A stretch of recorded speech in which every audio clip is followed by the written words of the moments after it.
Bonjour à tous, et bienvenue sur Parole et Vie, la chaîne qui nourrit ta foi et ton esprit avec des histoires puissantes de la Bible. Aujourd'hui, nous allons découvrir ensemble l'histoire fascinante de 3 personnes qui n'ont jamais connu la mort, Enoch, Élie et Jésus-Christ. Leur parcours unique nous révèle un message d'espérance et de victoire sur la mort. Reste avec nous jusqu'à la fin, car cette vidéo va transformer ta vision de la vie éternelle. Alors, si tu es prêt, commençons tout de suite. Merci d'avoir regardé cette vidéo jusqu'au bout. Si tu as été touché par ces histoires inspirantes, n'oublie pas de liker et de partager pour que d'autres puissent aussi recevoir cette parole d'espérance. Et surtout, abonne-toi à Parole et Vie et active la cloche pour ne manquer aucune vidéo qui peut renforcer ta foi au quotidien. Que Dieu te bénisse abondamment, et à très bientôt pour une nouvelle vidéo pleine de lumière et de vie. Enoch apparaît dans le livre de la Genèse, au chapitre 5, là où la Bible dresse la longue généalogie des descendants d'Adam. Dans cette lignée, chaque nom est marqué par une répétition tragique. Un tel vécut, puis il mourut. Cette répétition montre la conséquence du péché originel. Tous, depuis Adam, étaient condamnés à retourner à la poussière. Mais au milieu de cette monotonie marquée par la mort, une exception brille comme une lumière inattendue, Enoch. Enoch, âgé de 65 ans, engendra Méthuskéla. Enoch marcha avec Dieu 300 ans, après avoir engendré Méthuskéla, et il engendra des fils et des filles. Tous les jours d'Enoch furent de 365 ans. Enoch marcha avec Dieu, puis il ne fut plus, parce que Dieu le prit. Contrairement aux autres patriarches, l'histoire d'Enoch n'insiste pas sur sa descendance ni sur la durée exacte de sa vie, mais sur une réalité plus profonde, il marcha avec Dieu. À son époque, le monde commençait déjà à se remplir d'injustice, de violence et d'infidélité. Mais Enoch fit un choix différent. Il resta fidèle à Dieu, cherchant sa présence chaque jour. Ainsi, sa généalogie n'est pas seulement une suite de chiffres et de noms. Elle devient un témoignage. Même dans un monde corrompu, un homme peut marcher avec Dieu et plaire à son Créateur. L'expression biblique « Enoch marcha avec Dieu » revient 2 fois dans son récit. Elle n'est pas utilisée pour les autres patriarches, ce qui montre son caractère exceptionnel. Marcher avec Dieu, c'est vivre dans une relation intime, quotidienne et constante avec lui. Cela signifie chercher sa volonté, lui obéir et lui rester fidèle, même quand le monde environnant suit un autre chemin. À une époque où les hommes multipliaient la violence et l'éloignement du Créateur, Enoch choisit de rester attaché à la sainteté. Chaque jour de ses 365 années devint un pas de plus dans cette amitié profonde avec Dieu. Cette marche n'était pas marquée par la richesse, la gloire ou le pouvoir terrestre. Elle était marquée par la foi. L'Épître aux Hébreux confirme cela. C'est par la foi qu'Enoch fut enlevé pour qu'il ne vît point la mort, et il ne parut plus, parce que Dieu l'avait enlevé, car avant son enlèvement il avait reçu le témoignage qu'il était agréable à Dieu. Enoch vivait dans la simplicité, mais sa vie entière rendait témoignage que l'on peut plaire à Dieu en marchant par la foi. Sa fidélité silencieuse brille encore comme un exemple pour tous les croyants. Cette expression « marcher avec Dieu » signifie plus qu'une simple obéissance extérieure. C'est une communion profonde, un alignement total de sa vie avec la volonté divine. Enoch n'était pas seulement un homme juste, mais un ami proche de Dieu, un homme dont la vie était entièrement consacrée à lui. Dans un monde où le mal gagnait du terrain, où la corruption et la violence se multipliaient, Enoch fut un phare de lumière. Sa fidélité fut une résistance silencieuse à la déchéance spirituelle environnante. Les Écritures ne nous donnent pas beaucoup de détails sur sa vie quotidienne, mais la répétition de l'expression « marcher avec Dieu » laisse entendre qu'il vivait dans une intimité constante avec lui. Il priait, méditait, cherchait à comprendre ses voies et à vivre selon ses commandements. Cette marche constante avec Dieu lui valut une faveur spéciale. Au lieu de connaître la mort, il fut enlevé. Ce geste de Dieu envers Enoch témoigne que Dieu honore ceux qui lui sont fidèles. En réfléchissant à la vie d'Enoch, on comprend que marcher avec Dieu n'est pas réservé à une élite, mais c'est un appel pour tous ceux qui veulent vivre une vie pleine de sens, malgré les défis du monde. À l'époque d'Enoch, la terre était de plus en plus envahie par la violence, la méchanceté et la rébellion contre Dieu. La Bible parle de ce temps comme d'une période où la méchanceté de l'homme était grande sur la terre. Mais Enoch se tenait à part de cette décadence. Là où la majorité des hommes s'éloignaient de Dieu, il demeurait proche, fidèle et juste. Sa vie était un contre-témoignage vivant dans un monde corrompu. Son intimité avec Dieu lui donnait la force de résister aux influences mauvaises. Il était une lumière dans les ténèbres, un exemple pour les générations futures. Le fait que Dieu ait pris Enoch sans qu'il connaisse la mort montre combien sa fidélité était précieuse aux yeux du Créateur. Enoch est un symbole d'espoir. Même dans un monde qui s'éloigne de Dieu, il est possible de rester ferme dans la foi. À une époque où la méchanceté et la violence dominaient la terre, Enoch se démarquait par sa fidélité inébranlable. Il ne se laissait pas entraîner par les comportements destructeurs et les idoles que les autres vénéraient. Sa vie était un témoignage vivant de la puissance de la foi et de la relation avec Dieu. Les Écritures ne détaillent pas ses actions spécifiques, mais le fait qu'il marcha avec Dieu signifie qu'il vivait en accord total avec la volonté divine, même si cela le plaçait souvent à contre-courant de la société. Enoch incarnait ainsi l'espérance que, même au milieu du mal, une vie consacrée à Dieu peut rester pure et sainte. Cette distinction dans un monde déchu fit de lui un modèle pour les générations suivantes. Un exemple que la fidélité à Dieu peut transformer une existence et attirer sa faveur, même face à la corruption ambiante.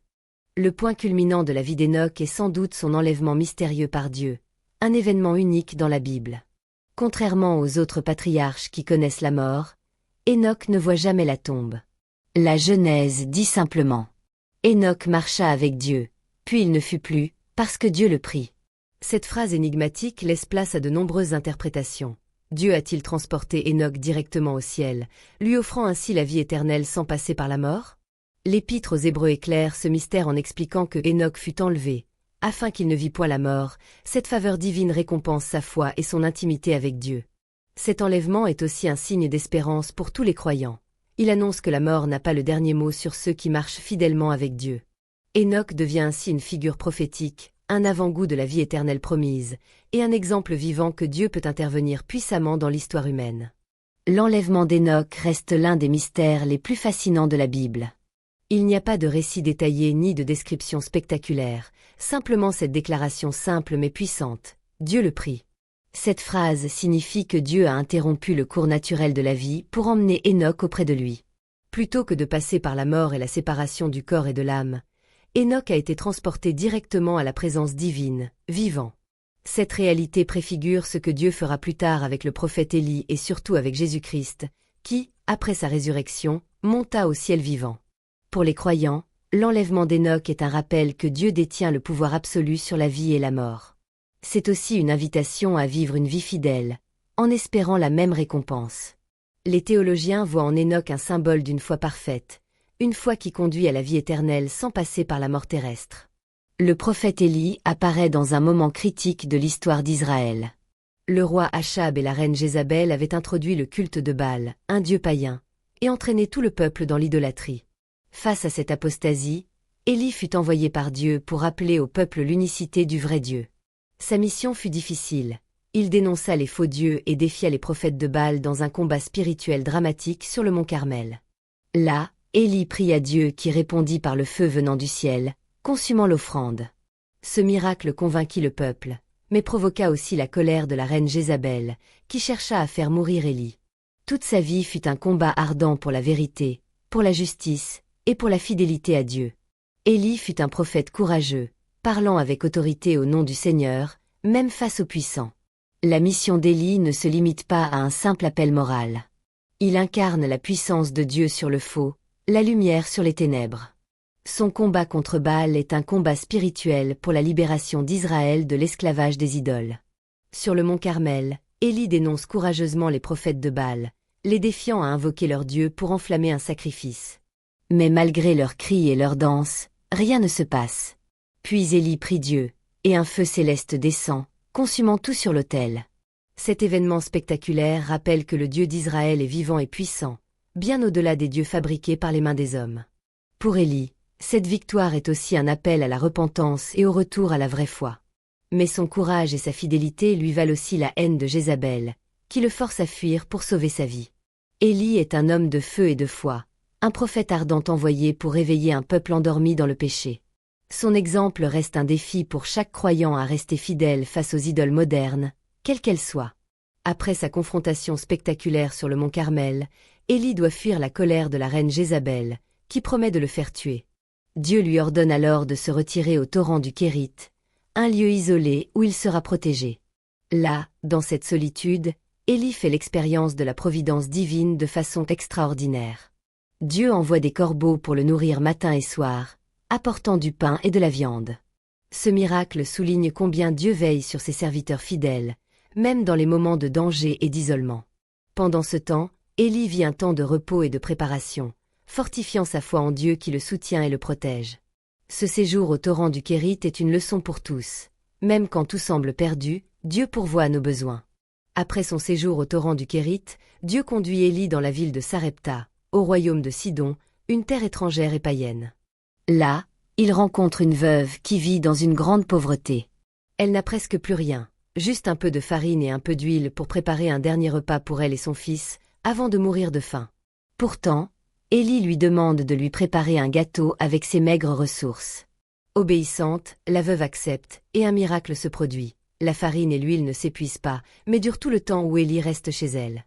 Cette provision surnaturelle montre que Dieu prend soin de ceux qui lui font confiance, même dans les situations les plus désespérées. Ce miracle est aussi un signe d'espérance. La foi et l'obéissance à Dieu ouvrent la porte à sa puissance et à sa bénédiction, même dans les terres les plus éloignées et les cœurs les plus brisés. La rencontre d'Élie avec la veuve de Sarepta est riche d'enseignements. Malgré sa pauvreté, la veuve accueille le prophète avec foi et générosité, même si cela signifie risquer de ne plus avoir à manger. Élie, porteur de la parole de Dieu, lui apporte un message d'espérance. Ne crains pas, car la farine de la jarre ne s'épuisera point, et l'huile de la cruche ne diminuera point, jusqu'au jour où le Seigneur fera tomber la pluie sur la face de la terre. Ce miracle montre que la fidélité à Dieu produit des fruits inattendus, et que Dieu répond aux actes de foi avec des bénédictions abondantes. Mais ce n'est pas tout. Plus tard, lorsque le fils de la veuve tombe malade et meurt, Élie prie et Dieu ressuscite l'enfant. Ce deuxième miracle confirme la puissance divine à travers le prophète. La vie d'Élie à Sarepta illustre la bonté de Dieu envers les humbles et la force de la foi qui transcende les frontières, les peuples et les difficultés. L'un des moments les plus dramatiques de la vie d'Élie est son affrontement avec les prophètes de Baal sur le mont Carmel. Israël était tombé dans l'idolâtrie, adorant Baal, un dieu païen du feu et de la pluie.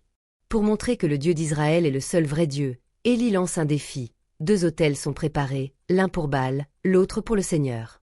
Les prophètes de Baal prient pour que leur Dieu allume le sacrifice, tandis qu'Élie invoque le Dieu vivant. Après des heures de prière vaine des prophètes de Baal, Élie prie une seule fois, et un feu puissant descend du ciel, consumant l'offrande, le bois, les pierres, et même l'eau autour de l'autel. Ce miracle stupéfiant convainc le peuple et montre la suprématie du Dieu d'Israël. C'est une victoire éclatante contre l'idolâtrie et un rappel que Dieu répond toujours aux prières de ses serviteurs fidèles. Après la victoire éclatante sur le mont Carmel, Élie pense que son combat est gagné. Mais la reine Jézabel, furieuse, menace de le faire tuer. Poussé à fuir, Élie traverse le désert jusqu'à la montagne de Dieu, le mont Horeb. Là, Élie vit un moment d'intense solitude et de doute. Il demande à Dieu de lui ôter la vie, se sentant seul et découragé. Mais Dieu ne répond pas par des phénomènes spectaculaires comme le vent violent, le tremblement de terre ou le feu. Au contraire, Dieu se manifeste dans un murmure doux et léger, une présence tranquille et intime qui renouvelle la foi d'Élie. Cette rencontre montre que Dieu n'est pas toujours dans les signes extraordinaires, mais souvent dans la paix silencieuse qui apaise le cœur tourmenté. Renouvelé et fortifié, Élie reçoit une nouvelle mission et repart pour accomplir la volonté divine. Avant de quitter la scène prophétique, Élie reçoit de Dieu la mission de choisir un successeur qui poursuivra son œuvre.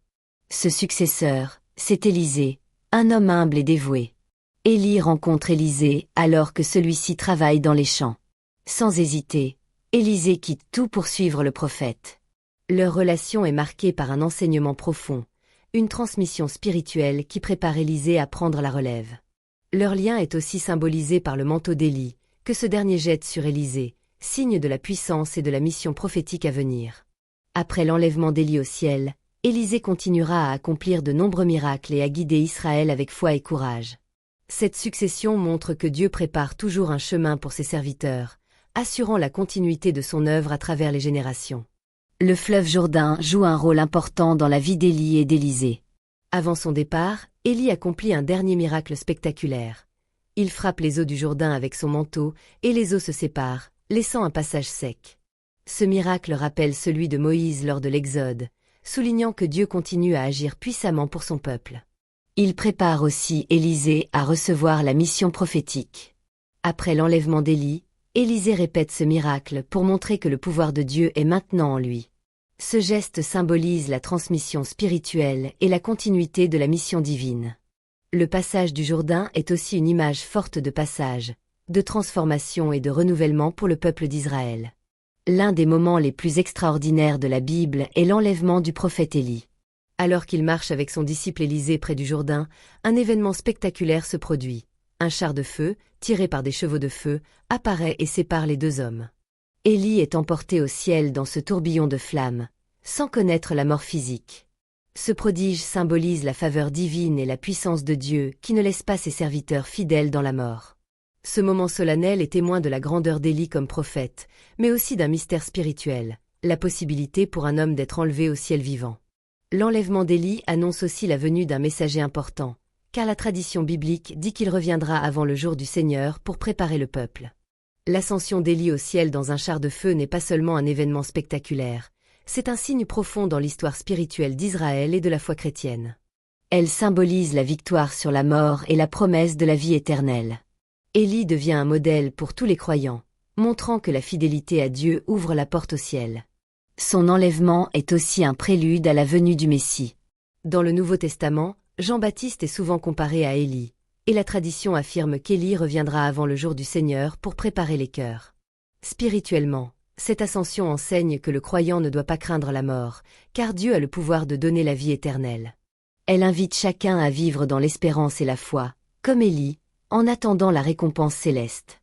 L'histoire de Jésus-Christ commence par un événement extraordinaire, sa naissance miraculeuse. Dans la ville de Bethléem, une humble ville de Judée, une jeune femme nommée Marie reçoit une visite angélique. L'ange Gabriel lui annonce qu'elle concevra un enfant par le Saint-Esprit, et que cet enfant sera appelé Fils de Dieu. Malgré sa jeunesse et son humilité, Marie accepte avec foi cette mission divine. Peu après, Joseph, son fiancé, apprend aussi cette nouvelle, et après une révélation divine en songe, il décide de rester auprès de Marie, acceptant d'élever cet enfant unique. La naissance de Jésus dans une mangeoire, entouré de bergers et plus tard adoré par des mages venus d'Orient, marque l'accomplissement d'anciennes prophéties annonçant la venue du Messie, le Sauveur promis. Cette naissance miraculeuse est le point de départ d'une vie qui transformera le monde, apportant lumière, espérance et salut à toute l'humanité. Dès le début de son ministère, Jésus-Christ révèle sa mission divine, annoncer la bonne nouvelle du royaume de Dieu. Il parcourt les villages et les villes, enseignant avec autorité et sagesse, captivant les foules. Par ses paroles, il invite à la repentance, à l'amour du prochain, et à la foi en Dieu. Mais sa mission ne se limite pas à l'enseignement. Jésus accomplit de nombreux miracles, guérissant les malades, rendant la vue aux aveugles, ressuscitant même les morts. Ces signes puissants manifestent la présence du royaume de Dieu au milieu des hommes. Jésus vient non seulement pour enseigner, mais pour sauver l'humanité de ses péchés par son sacrifice futur. Sa compassion, sa justice et sa sagesse attirent des disciples, mais aussi l'hostilité des chefs religieux qui voient en lui une menace à leur pouvoir. Chaque acte, chaque parole de Jésus conduit vers le but ultime, la rédemption de l'humanité et l'ouverture du chemin vers la vie éternelle. Les miracles de Jésus ne sont pas de simples prodiges spectaculaires. Ils sont des signes qui révèlent son identité divine et la présence du royaume de Dieu sur la terre. Parmi les plus connus, on retrouve et la transformation de l'eau en vin à Cana, son premier miracle public, qui manifeste sa gloire. Et la multiplication des pains et des poissons, où il nourrit des milliers de personnes avec très peu de ressources, montrant que Dieu pourvoit à l'abondance. Et la marche sur les eaux, signe de sa maîtrise sur la création. Et les guérisons des malades et des possédés, qui démontrent sa compassion et sa puissance sur le mal. Et la résurrection de Lazare où Jésus montre qu'il est le maître de la vie et de la mort. Chacun de ces miracles n'était pas seulement un acte de puissance, mais une invitation à croire. Jésus disait souvent « Ta foi t'a sauvé ». Ces signes confirment que Jésus est bien le Fils de Dieu, envoyé pour libérer, guérir et sauver l'humanité. L'un des moments les plus sombres de l'histoire de Jésus est sa trahison par l'un de ses propres disciples, Judas Iscariote. Pour 30 pièces d'argent, Judas livre son maître aux autorités religieuses qui complotaient sa mort. Arrêté au jardin de Gethsémani après une nuit de prière intense, Jésus est conduit devant les grands prêtres, puis devant Pilate, le gouverneur romain. Malgré son innocence, il est condamné à mort sous la pression de la foule qui crie « Crucifie-le ». Jésus subit alors les moqueries, les coups, la couronne d'épines et le poids de la croix. Sur le Golgotha, il est cloué entre deux malfaiteurs. Dans une douleur indescriptible, il prononce des paroles d'amour et de pardon. « Père, pardonne-leur, car ils ne savent pas ce qu'ils font. » À la 9e heure, Jésus s'écrie « Tout est accompli. » Puis rend l'esprit. Sa mort n'est pas une défaite, mais l'acte suprême d'amour. Il offre sa vie pour le salut du monde, portant sur lui les péchés de l'humanité. Après la crucifixion, Jésus est déposé dans un tombeau, scellé et gardé. Ses disciples sont dans la peur et le deuil. Mais le 3e jour, à l'aube, un événement bouleverse l'histoire. Le tombeau est vide. Des femmes venues pour embaumer le corps trouvent la pierre roulée et un ange qui leur annonce. Il n'est pas ici, car il est ressuscité, comme il l'avait dit. Jésus apparaît ensuite à Marie-Madeleine, puis aux disciples, vivants, glorieux, transformés. Il leur parle, mange avec eux, les rassure et les envoie en mission.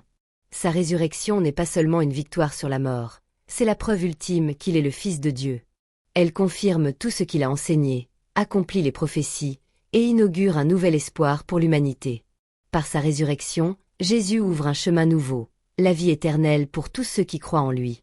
La mort est vaincue, le ciel est ouvert, et la croix est devenue un signe de victoire. Après avoir été mis au tombeau, Jésus reste 3 jours dans le silence de la mort. Mais au matin du 3e jour, un événement bouleverse l'histoire. La pierre du tombeau est roulée, et le Christ est ressuscité.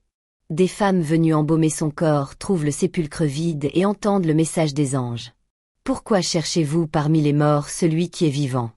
Il n'est pas ici, mais il est ressuscité. » Jésus apparaît ensuite à ses disciples, à Marie de Magdala, aux pèlerins d'Emmaüs, puis aux apôtres rassemblés dans la crainte. Il leur montre ses plaies et mange avec eux pour prouver qu'il est vraiment vivant.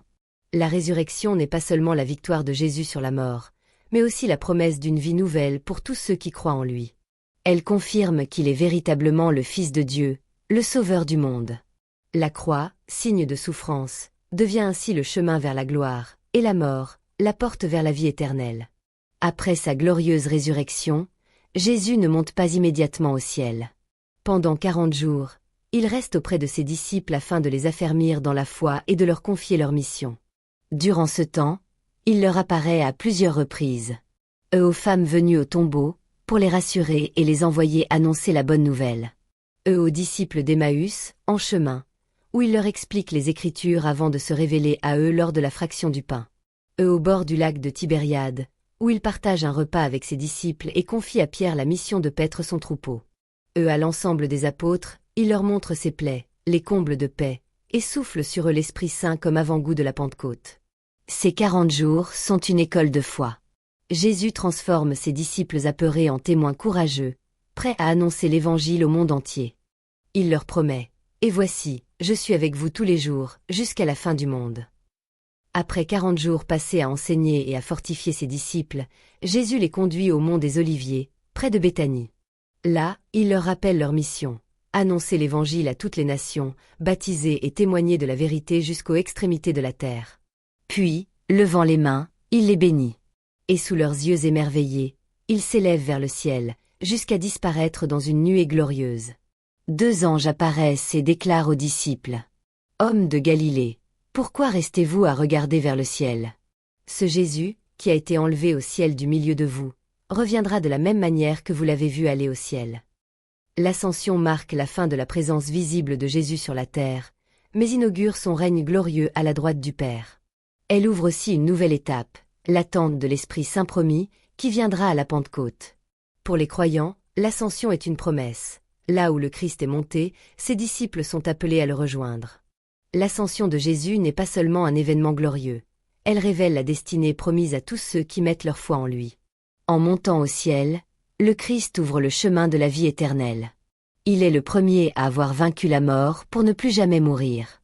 Comme le dit saint Paul, « Le Christ est ressuscité des morts, il est les prémices de ceux qui sont morts. » Cela signifie que sa résurrection et son ascension sont l'annonce de ce qui attend tous les croyants.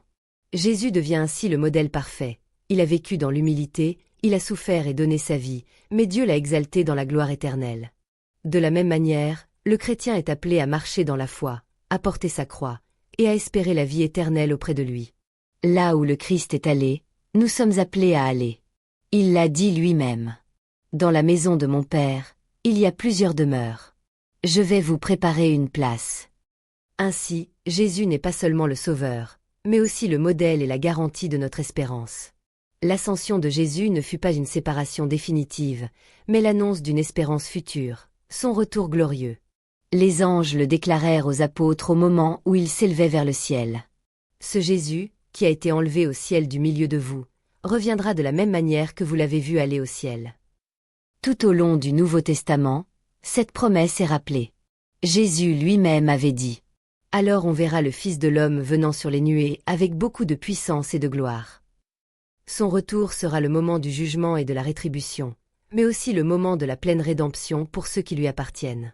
Les morts ressusciteront, les vivants seront transformés, et tous les croyants entreront dans la gloire éternelle. La promesse du retour de Jésus est une invitation à la vigilance et à la fidélité. Elle rappelle que la vie chrétienne n'est pas seulement une attente, mais une préparation active, marcher dans la foi, pratiquer la charité et annoncer l'Évangile. Ainsi, de la résurrection à l'ascension, et jusqu'à son retour, Jésus-Christ demeure le centre de l'espérance chrétienne. Dans toute l'histoire biblique, la mort semble être le destin commun de tous les hommes. Pourtant, 3 personnages se distinguent, Enoch, Élie et Jésus-Christ. Leur vie, marquée par un départ exceptionnel de ce monde, révèle le dessein de Dieu et nourrit l'espérance des croyants. Et Enoch, il vécut dans une époque de corruption, mais choisit de marcher fidèlement avec Dieu. Sa vie entière fut une communion avec le Créateur. Au lieu de mourir, Dieu le prit auprès de lui. Enoch est le symbole de la fidélité silencieuse qui trouve sa récompense en Dieu. Et Élie, prophète ardent, défenseur de la vérité et du culte du vrai Dieu, Élie fut enlevé au ciel dans un char de feu. Son ascension spectaculaire rappelle la puissance de Dieu et son triomphe sur les idoles. Élie est le modèle du courage et de la persévérance dans la mission divine. Jésus-Christ, Fils de Dieu, il a connu la mort, mais il est ressuscité au 3e jour et monté au ciel dans la gloire. Contrairement à Enoch et Élie, il ne fut pas simplement épargné par la mort, mais il l'a vaincu définitivement. Jésus est la source de l'espérance chrétienne, car en lui tous ceux qui croient ont la promesse de la vie éternelle. Ces 3 figures, chacune à sa manière, rappellent que la mort n'a pas le dernier mot.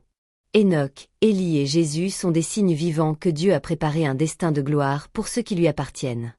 L'histoire d'Enoch, d'Élie et de Jésus n'est pas seulement un récit ancien, c'est un message vivant pour chaque croyant. Ces 3 figures nous rappellent que notre vie sur terre est un chemin, et que la fidélité à Dieu conduit à la vie éternelle. Et Enoch enseigne la marche quotidienne avec Dieu. Même dans un monde corrompu, il a choisi la fidélité et l'intimité avec le Créateur. Son exemple invite le chrétien à rester attaché à Dieu dans la prière et l'obéissance, malgré les tentations et la pression du monde.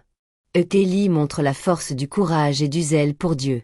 Dans un temps d'idolâtrie et d'apostasie, il proclama la vérité avec audace. Aujourd'hui encore, les chrétiens sont appelés à défendre leur foi, à être des témoins lumineux dans un monde qui s'éloigne souvent de Dieu. Jésus-Christ est le cœur de ce message. En ressuscitant et en montant au ciel, il ouvre le chemin de la vie éternelle. Il est non seulement un modèle, mais le Sauveur qui rend possible l'espérance d'un avenir glorieux.